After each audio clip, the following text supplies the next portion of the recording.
So hello to the First Baptist family. This is our teaching series extra for Sunday, March 4th, 2018, and we're beginning a brand new teaching series on Simon Peter that's going to lead us up to the celebration of Easter. So we're taking this month of March before April 1st and looking at the events leading up to the crucifixion and resurrection of Christ through the eyes of Peter.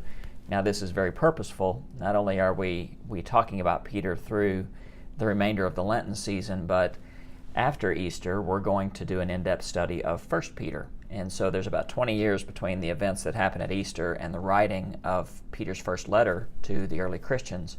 And so to know a little bit about Peter and to see his character formation through what was undoubtedly one of the lowest times of his life and how that will come into play in the writing of First Peter that we have in our New Testament.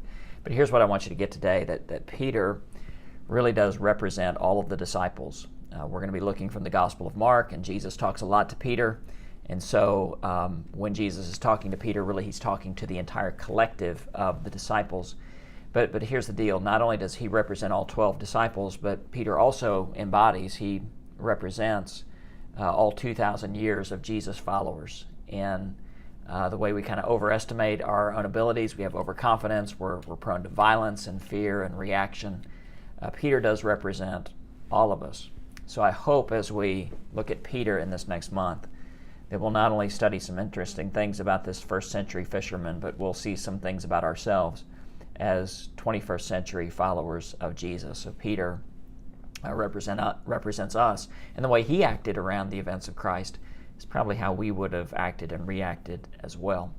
So we're going to look at Peter beginning today in terms of his overconfidence. And just for discussion in your community groups, when has been a time in your life when you were wildly overconfident and that overconfidence led to failure? You felt like that you could take on the world, but really the world just took you out to the woodshed. And here, instead of your overconfidence paying off, it actually cost you quite a bit. You know, I think about in terms of my leadership here at First Baptist, one of the times that I was most overconfident was when we launched a satellite campus in Sand Springs.